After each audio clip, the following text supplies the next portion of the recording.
நான் வந்து pure vegetarian. என் husband pure நான் வெஜிடேரியன். என்னோடய குழந்தைங்களுமே வந்து நான்வெஜ் நல்லா சாப்பிடுவாங்க. பாப்பா வந்து அந்த கிரேவி ஐட்டம்ஸ்லாம் நல்லா சாப்பிடுவா. தம்பி வந்து சிக்கன், மட்டன் எல்லாமே சாப்பிடுவான். ஃபிஷ்ஷு கூட சாப்பிடுவான். எனக்கு வந்துட்டு அந்த வாசனையே ஆகாது. சின்ன வயசுலேருந்து அம்மாவும் வெஜிடேரியன் அப்படிங்கிறதுனால, அம்மா கூட இருந்து இருந்து நானும் வந்து பியூர் வெஜிடேரியன் ஆயிட்டேன். ஆனால் இங்கே வந்துட்டு மாமியார் செய்கிற பிரியாணிக்கு வந்து அடிமைன்னு சொல்லணும். நான் மட்டும் கிடையாது. நாங்கள் இப்போ பிரியாணி செஞ்சோம் அப்படின்னா, ஒரு தெருவே வந்து கேட்பாங்க. அவ்வளோ ஃபேன்ஸ் இருக்காங்க எங்கள் அம்மாவோட பிரியாணிக்கு. நான் மாமியாரையும் அம்மான்னு தான் சொல்லுவேன். எங்கள் அம்மாவையும் அம்மான்னு தான் சொல்லுவேன். ஸோ நான் வீடியோவில் அம்மான்னு மென்ஷன் பண்ணுறதெல்லாம் மாமியாராக தான் இருக்கும். ஸோ கன்ஃப்யூஸ் ஆகாதீங்க. வீட்டில் 2 குட்டீஸ் இருந்தாலே நம்ம எந்த வேலையும் உருப்படியாக பண்ண முடியாது. அதில் ஒன்று தான் இந்த வாய்ஸ் ஓவர்.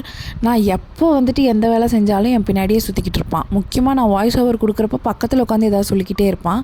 அவன் தூங்குறப்ப ஏதாவது பண்ணலாம் அப்படின்னா என் பொண்ணு எழுந்திரிச்சிருவா. ஸோ கொஞ்சம் அட்ஜஸ்ட் பண்ணிக்கோங்க. இந்த மாதிரி சின்ன சின்ன தொல்லைங்கள்லாம் இருந்துட்டு தான் இருக்கும். பட் க்யூட்டாக இருக்கும்னு நினைக்கிறேன். இன்றைக்கி நான் வந்து சுண்டக்கடலை குழம்பு தான் வச்சேன். காலையிலே அம்மா ஊற வச்சுட்டாங்க, நீ வச்சிரு அப்படின்னு சொல்லிட்டு. ஒரு நல்லா சமைக்கிறவங்க நம்மளோட சமையலை நல்லா இருக்குன்னு சொல்லும்போது எவ்வளோ சந்தோஷமாக இருக்கும். அதே மாதிரி தான் நான் வந்து இந்த காரக்குழம்பு, மிளகாட்டி வைக்கிறது, அப்புறம் வந்து வில்லேஜ் ஸ்டைலில் எது செய்ய சொன்னாலுமே நல்லா செய்வேன்னு சொல்லுவாங்க. அதுவே பெரிய காம்ப்ளிமெண்ட் தான் எனக்கு. ஸோ அவங்க சொல்லும்போது நமக்கு இனி நல்லா பண்ணணும்னு தோணும். பட் நம்மலாம் கட்டியிருக்கோம் தெரியுமா, அவங்கெல்லாம் வந்து ஒரு காம்ப்ளிமெண்ட் இருக்காது. நல்லா இருந்தாலும் ஒரே ரியாக்ஷன், நல்லா இல்லைனாலும் ஒரே ரியாக்ஷனாக தான் இருக்கும். கேட்டால் நல்லா இல்லைன்னு சொன்னால் நீ ஏதாவது குறை சொல்லுவேன், என்னை திட்டுறேன்னு சொல்லுவேன். அதுக்கு எதுக்கு நான் சொல்லணும், நீ போடுமா நான் சாப்பிட்டு போயிடுறேன் அப்படிங்கிற மாதிரி சொல்லுவாங்க.